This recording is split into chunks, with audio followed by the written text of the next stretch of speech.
My guest today runs West Region for 6 Cents and the company that really built the category when it comes to buyer intent. However, before he ran a region for a category leader, he was a drummer in South Florida who may have gotten booked under the name of Johnny Idaho and headlined the Hard Rock Casino. With that, I want to introduce Steve Waters, not Johnny. Well, no longer Johnny Idaho. I don't. Do you ever go by Johnny Idaho anymore? I think just there's probably three people in the world that would call me that. But yes, I've had worse nicknames, certainly. But yeah, in a previous life, playing 100 plus shows a year on the drums and singing at the same time. And yeah, I didn't sell out getting into tech. I bought in, and there's a difference. And I think that's quoting SLC Punk. Love But it. yeah, happy to be here and always great talking to you. Well, thanks for coming on and spending some time with us. So yeah, tell me kind of just a little bit of background, getting into tech and making that buy-in transition. What that was Sure. like. So yeah, I'm originally from Nampa, Idaho. I went to college 6 miles away in Caldwell. It was an 800 student school. I had to major in music. I had to get my scholarship, again, playing the drums. So I fell in love with an older woman and graduated in 3 years and had zero skills except liberal arts and music. And so my old man was an insurance agent. We talked deductibles and coverage at the dinner table. He said, if you can spell insurance, you can do it. And so I did that. So I learned how to sell, and I've been selling for, 22 years now. I got my MBA in the evenings, so I was selling insurance just so I wouldn't learn trial by fire like my old man. And then graduated in 2008, which is not an awesome time to get your MBA. And so Sure. my partner at the time went to South Florida, stayed in the insurance business, learned how to sell to groups. That's when I was gigging a lot. And then moved up to Portland, Oregon, my favorite city in the country, and got to manage a team for the first time, still in insurance. And then I just, the more you learn about it, the less you like it, in my opinion. I remember I was watching an interview with Trey Parker and Matt Stone once, and they said, anybody who peaked in high school is not doing anything cool. They're probably just doing something like selling insurance. And I was like, ugh, that's me. I was like, I did not peak in high school, but had a career crisis, went over to a creative college where my best friend worked and was recruiting students, so selling, this idea of doing something creative for a living, which obviously I'd done. And it wasn't really a fit in that environment. And their head of finance went and interviewed to be the head of finance at Discover Org and said, Steve, you'd really fit in there. And she didn't get the job, but I did. And then started as an SDR at Discover Org, who did acquire ZoomInfo and rebrand as them. I spent 9 years there. In my first 7 years, I got promoted 8 times and went from SDR to VP of sales. Had a team of 70 sellers and 9 managers and 3 directors. We were doing, $60 million a year, $70 million a year in ACV, and about 100 in TCV, in all new business. We parted ways over irreconcilable differences, as what happens, and spent 9 months at an influencer marketing company with that crazy rapid growing space with 15 former ZoomInfo folks. And I'm just not a campaign guy, so they wanted to run a Hmm. lot of campaigns. And after they made an acquisition, so we parted ways. And when 6 Cents reached out, I thought, I love this brand. I I I love the space, data, ABM. Marketers have the largest discretionary budget of really any team in the org. If we can tell a really compelling story, um, they'll be able to find ways to make it work. They're also very curious. They have to own so many things. Like Steve, when you and I were in school, there were 4 P's of marketing. The Hmm. price, product, and promotion in place, and now there's 7. So it got even harder Hmm. with people, and I think there's physical evidence, and process, and so it's like, man, that is tough.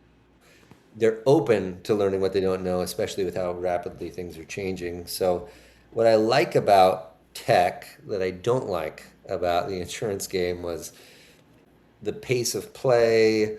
It's infinitely interesting. Even just go to market tech, where I've spent, you know, basically all of my career in tech.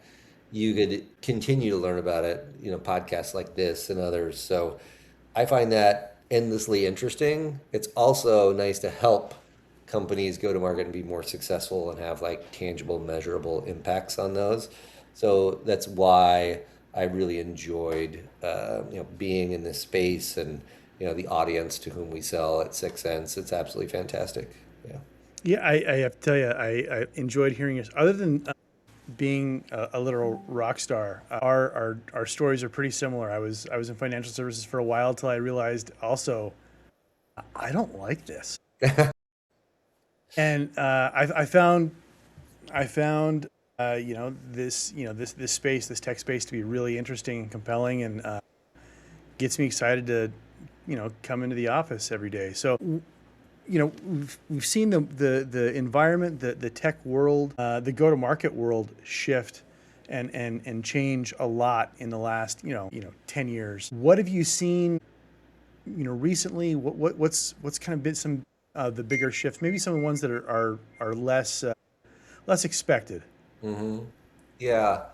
Yeah, I've seen all the trends. It's back when companies all had, a color and a animal, as the names, and then it was for everything. Then it was IFY or LY at the end of every company, and Yeah. and then of course, AI, et cetera. I've seen account-based marketing be the rage, become a dirty Yep. word.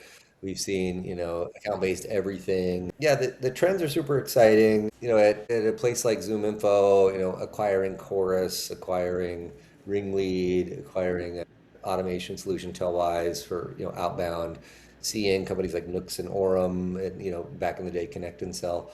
A lot of interesting things going on, but what I feel like has changed the most for sales development is this concept of, I think, demonstrating to a prospect with a series of like 5 second permission slips for their attention. Hmm. I think that 80% of probably the cold calls that get made are just terrible. And it's like a call center in Boise, Idaho or something where they don't have an accent and they're just powering through a script. And, Yep. people hate bad cold calls. They like cold calls that are, hey, I know who you are. I know what you do. I have an idea of what you care about. I'm going to show you that I've done the research and I can add value to your business. Hmm. And I'm calling you because X, Y, and Z. And what I found was if I could just demonstrate in the first 5 seconds or 10 seconds that I'm not an idiot, that I've done some research. One of the techniques was, of course, just name dropping their competitors, like demonstrating who they know. And what I learned was like, for example, if we call Chris Ball, the CEO of 6 Cents, and we say, hey, Demand Base is a customer of ours, he'll go, you have my attention, right? Hmm. If he Hmm. says like, hey, Henry Schuck just brought us on at ZoomInfo, or any of that, like Apollo is a fantastic customer of ours, he'll go, okay, yeah, what do you guys do? And he might not take the call, but he'll refer you to the right place. And Hmm. there's just many other ways to demonstrate that I found was so interesting, and none of that has changed. The access to the information with which we can tailor those calls, that has changed. I Hmm. feel like that has impacted more the first sales call, like not showing up and being like, what keeps you up at night? Like, you'll get laughed out of the room, or, hey, so, what do you want to talk about? What are we doing here? What are your pain points? What are your goals? I Hmm. feel like that has really transformed by the access to the information, but it is more of an art form to do it on a cold call or via the written word. And so this sort of like personalization at the company level, at the role level, or at the individual level, that is really the name of the game. And as a sales leader personally, when I get those calls where someone is a joy to talk to, and they've shown me that they've done the research within the first 5 or 10 seconds, then I'm like, okay, I'm cognitively open now, instead of thinking like, ugh, how can I get off the phone as soon as possible? I'll tell you one story. Yeah. One of my mentors was this individual, maybe top three sellers I've ever met in the early days of Discover Org. And I remember somebody called him and they said just basically like, hey, it's Steve. I'm calling from XYZ down in California. How are you? And he responded back with, where's California? Is what he said. And I'm sitting right outside of his office. I'm a SDR. And the guy goes, the cold caller said, "Sir, you know where California is." Like Eeyore pretty hard. Uh-huh. Uh-huh. And then it lasted like 10 more seconds and then it hung up. And I walked into his office and I said, "You were a real jerk to that guy. Like, why were you messing with him?" And he goes, "No, no, no, no, no, no." He goes, "I gave him the opportunity to be funny and interesting to talk to, and he didn't take the Mm-hmm. bait. And I don't want to talk to somebody like that." So he's like, "Yeah." It's like, he could have yes anded, right? Yeah. Yeah. Yeah. Yeah. Million things you could say about California, right? That are immediately funny. It's the land of Yeah. plastic surgery, or it's the party on top of Mexico, like whatever it is, right? Yeah. It used to be wild and crazy, and I don't know what it is, right? Whatever it is, and it's Yeah. just, I feel like we can do that, but Be from a real. business It's an sense. opportunity. Even if you weren't Yeah. funny, be real and authentic. Yeah, exactly, right? Or, like there's a million ways you could take that would all be interesting. And we don't have to, be able to do crowd work to be in sales, but it helps. Right. And Right. it is always people dealing with people. That is so important in the space that I'm in. These relationships in marketing, they live and die by their relationships. So what I've seen change is access to the information with which we can tailor that initial pitch and that very Mm-hmm. targeted messaging. But the art of it is, still the same. One of my favorite sellers back in the early days used to just pull up their website and then just say whatever the biggest text was.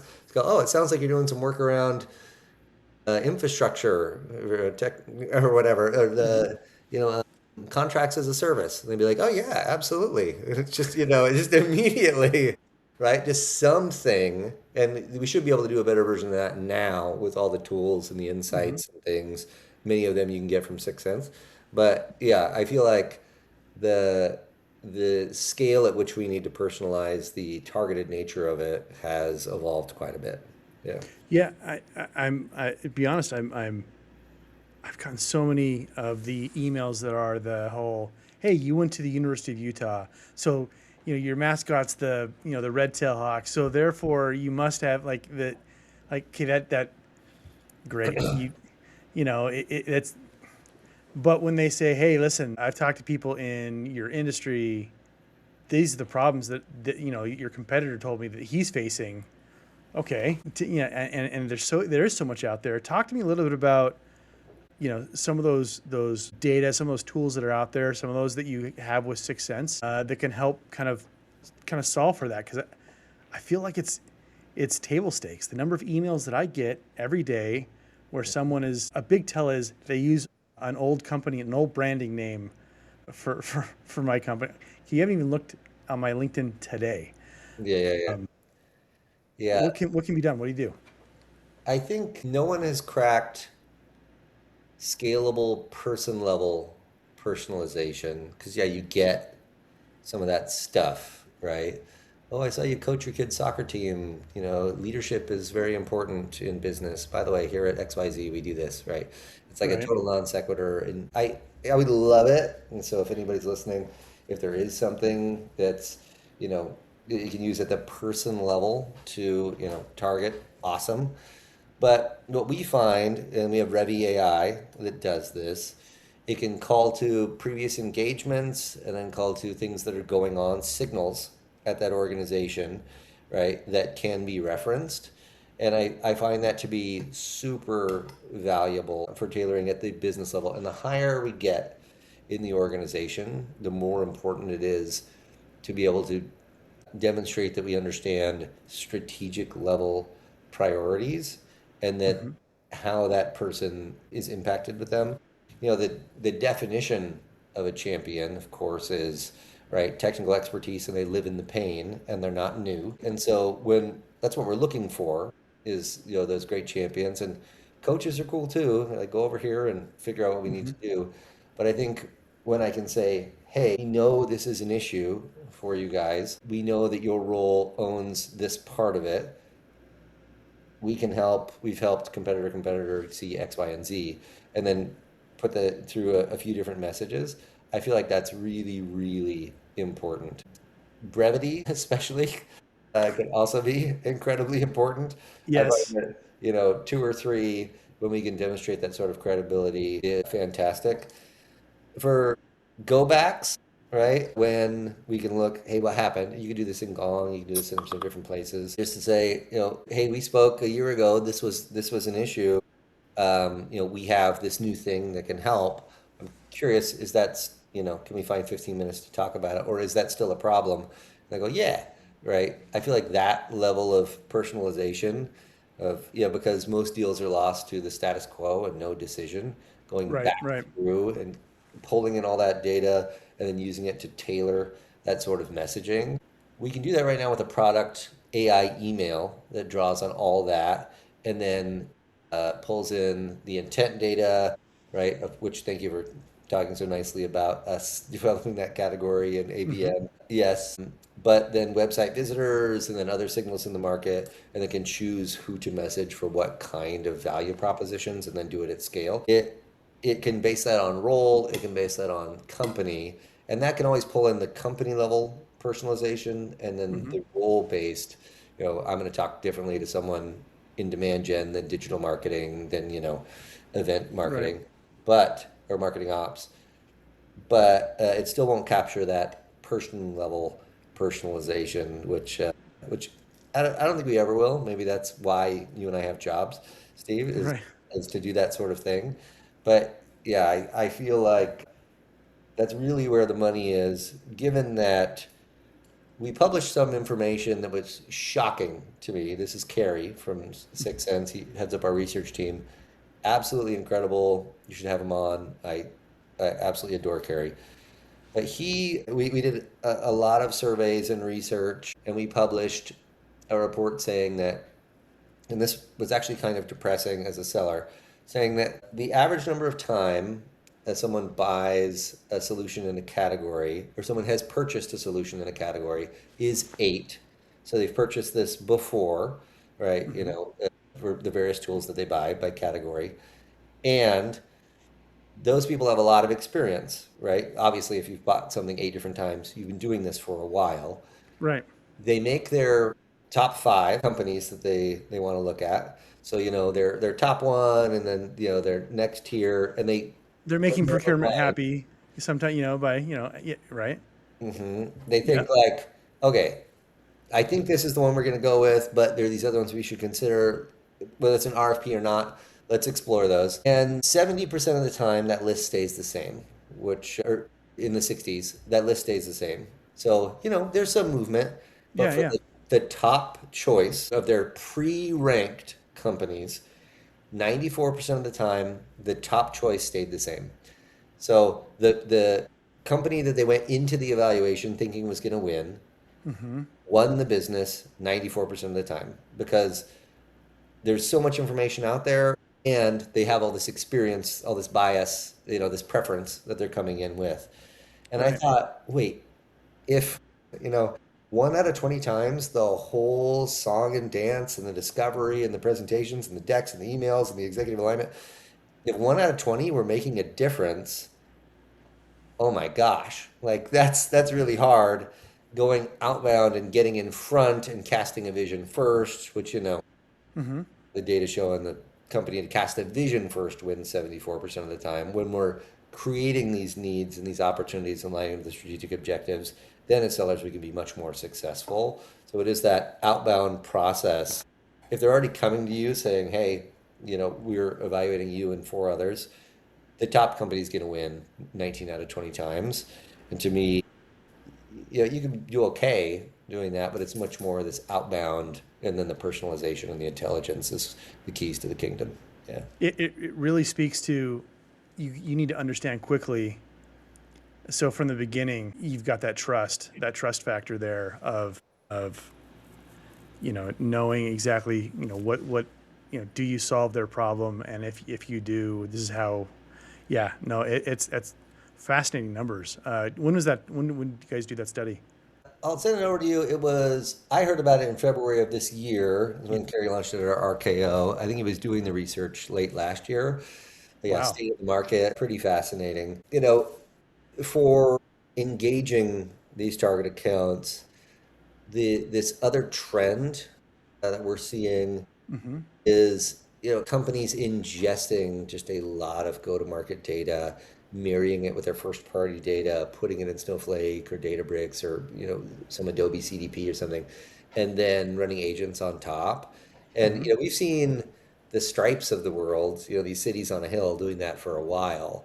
But in the product lifecycle, and when it's 1 to 2% of companies are on the bleeding edge, then you have 10 to 15 being the early adopters. And then we get to, insurance companies and others like starting Right. to engage, when Fidelity and Kaiser and State Farm are doing this sort of stuff, then we know it's widely adopted, and we're seeing that all the way across the board. So us offering essentially data packs, tons of the intent, IP to company resolution, technographics, company and contact data, and then having those like MDM, RevOps, data teams make it as easy as possible for sellers and just serve up that information or have some agent they can query on the MCP. It's like that stuff is so cool. And I feel like the best companies in the world don't want to buy a solution to that. They just want the data and build it. Hmm. And those sellers can leverage that sort of stuff for this role-based and company-based personalization that they can do at scale, and then prompting it so they will know, Steve, the latest brand of your company, your name, and going in. And so Yep. hopefully we'll see better cold calls and better outreach as we see this trend of buying all this data, marrying it with first-party data, and running AI on top. Yeah. And I think that's a crucial part that you mentioned is it's not just taking the data, because I think it's kind of like people use the expression, "Hey, I was playing chess; they were playing checkers." If you're just taking like one layer of data and acting on it, and you're not layering it like you just described, like that's I think that really becomes like exponentially more powerful to kind of layering it that way. Yeah. And in the market, there's not one place that people are going to for that, right? You have the Hmm. insights from the customer experience, the gain sites, et cetera, right? There's the white space within the accounts, which is going to be different for every company based on what they're offering, right? And Right. then all the signals out in the market, there's still not one stop shop for that. I mean, there are market leaders in different categories, but yeah, it'll be interesting given some of the cynicism around software as to how that will improve. But you know, I am finding that AI is helping companies run more efficiently, and we see the layoffs, and that's cool. That's not going to stop. AI for go to market, like super exciting as it needs to be based on a data set. They don't have, you know, just all of this data about their prospects. They have to go find that. So it is really, really, really interesting. I think the last trend is just I think we're all still recovering from COVID in a way, watching Tiger Yeah. King in your basements and, getting into sourdough or, bourbon or Right. whatever the trends were, right? I find that being in person, this experiential, you don't have to go to the next game or whatever, right? But just coming to events, having that face to face, going on site, is just so much more important. Like every significant deal that we're landing or every opportunity where we go on site. There's a little bit of selection bias because you're only going to go to the strongest ones, but it just Hmm. immediately like these buyers are desperate for it. We're seeing just a ton of success when people are going on site or going to events. It's I would say for anybody listening, like do that as soon as possible, early and often. Like get on the plane, go see them in person. Never eat lunch alone, as you would say if Right. you're in a Yep. Yep. right? Like that sort of thing is just so much more important. The people are again thirsty to use a young person's phrase, thirsty for that sort of stuff, and yeah, it's been very It's effective. interesting. 10 years ago, everybody's like, outside sellers. We're all going to everything's going to be inside sales. Everything's going to be centrally located. You don't have to fly. Then we had COVID, which essentially forced everybody, if you were selling, to do just that. And then the term they're using in the event industry is revenge attendance. Revenge Is attendance. I've not heard this. that people are picking events they wouldn't normally go to because they just want to go to where the people are. They want to go and interact and learn that way and not sit in a Zoom and, actually see and talk and meet who they're working with. And yeah, I'd echo that. I think those it's a great way to get to actually really get to know people. Yeah, it's been I, I'm not sure how surprising it has been, but it is a really fantastic trend, especially for those of us that can sleep on planes. We enjoy that. I can't, but for the people that can, it's very valuable. And yeah, I just think I think I started this by talking about people dealing with people and, Hmm. demonstrating right away. It's just, it's been so nice to see, especially marketers, where again, the relationships are probably more important than any other function that I've Hmm. experienced. The ability to do that, have executives lean in, align, these really deep strategic partnerships. It's just so exciting. And yeah, you try to do 9 hot dogs in 9 innings or whatever it is you're trying to do at these events, it's like Right. we're all excited for it. It's a great time. I'm not going to, Con right this year, but see it Right. explode and all these others like I'm bullish. I'm super for it, and I'll take as much of that as we can possibly get because, yeah, I'm personally, and maybe I'll never get enough, but I don't want the pendulum to swing back at any point. There's just it's hard to put your finger on exactly why it's so much more valuable, but it is, and the outcomes speak for themselves as far as what I'm seeing with me and my team. Yeah, just the number of opportunities that we uncover that weren't even close to the bullseye when we go on site is just absolutely fantastic. So yeah, big fan of that trend certainly. Well, I think, Steve, I will say you told me yeah. about one thing that I'm still laughing about, and I've told I don't know how many people, but you talked about the top flight Pro V1s for these Oh yeah. where they put the Yeah. CEO's face on the golf ball and you can smack it. I still think that is Eh, one of the coolest things. Yeah. Yeah. It was yeah. I've got it right here with his face on it, and yeah, it's I found like I think the reason why ABM kind of fell out of favor, if you will, if and when it did, was because people weren't actually doing anything tailored. Mhm. It wasn't they weren't personalizing it. They were coming up with something kitschy and saying, "Hey, this is it. This is the thing. I'm going to send out yoga mats to everybody." And if anybody's ever met me, I don't even have a casual relationship with yoga mats. Maybe I should, but My toes are pretty far away, I gotta tell you. yeah, they're Yeah. down there, and I'm good at that. I'm good. I'm good with them Yeah. a ways away. So Yeah. That it's this is all it's all, part of the same thing. It's all variations on a theme. How can we proactively reach out to these accounts where we don't have a relationship or they're not customers, right? And do that mhm, in a thoughtful way. Send the targeted stuff. I mean, you're right. 80% of the companies who said they were doing ABM weren't, right? Really. mhm, And so just super exciting stuff. Like, look, would I smack a golf ball with Chris Paul's face on it? Yeah, I would hit it an extra 15 yards. It's like we all want to do that.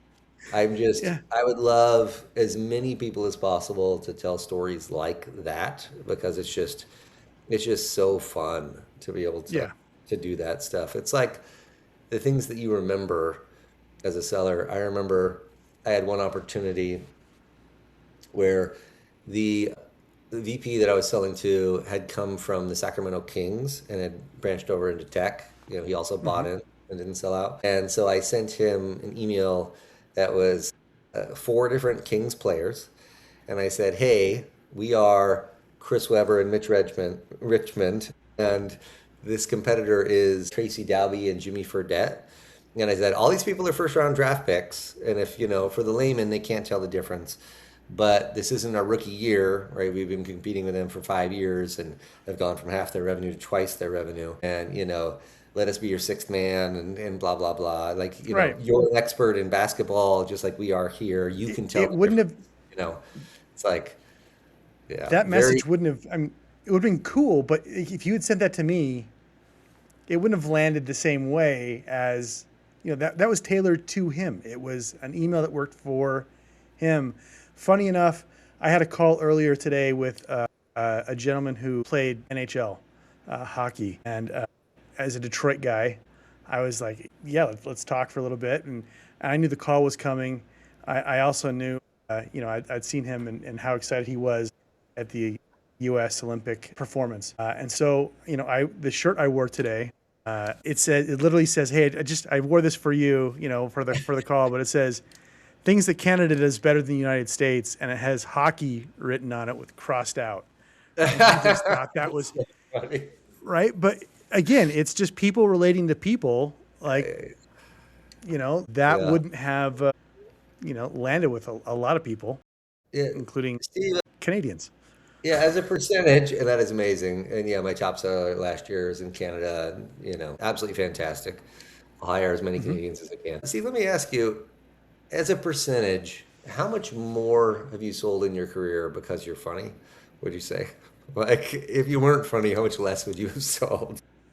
I don't know. Like, I don't see it as like that's the problem. Hard part is I'm just being me, Yeah, yeah, you yeah. know. And it's funny because you'd mentioned earlier, yes, and you know, Hmm. an old improv comedy, thing. Just I think it's if you're relaxed and you're just you, Yeah, I think it is that makes the difference. authenticity. If you happen to be funny, yeah. I remember I was talking to a former colleague at happy hour once, and we were talking about she was expecting, and I had my daughter, and we were talking about if you could have one characteristic, I think they would call it maxing now, right? But one Right? Yeah, yeah, characteristic, yeah. whatever looks maxing or compassion maxing or whatever it is, but Token maxing in AI.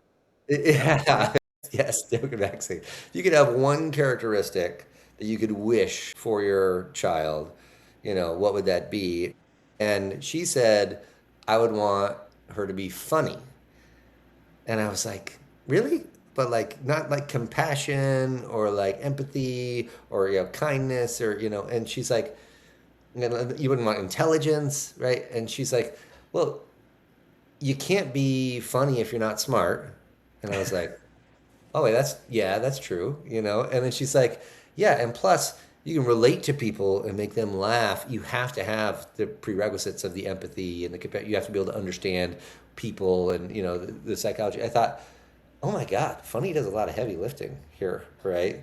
So, just like that guy who called, one of my mentors and said California, right? Right. That's one lost deal. There are probably many others.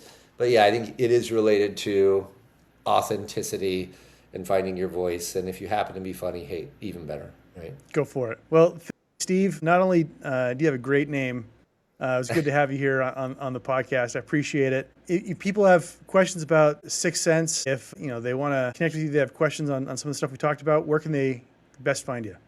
Yeah, I respond to every single one of my LinkedIn messages, so that's a good spot.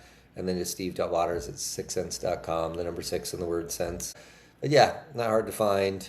And we are hiring enterprise and strat sellers if anyone wants to come in. And for any SDRs, yes, I started as an SDR. Like that progression to AE and VP of sales eventually is something I'm very passionate about and invested in. So yeah, lots of roles, lots of exciting stuff happening. So reach out anytime. I appreciate it. Thanks, Steve. Thank you, Steve.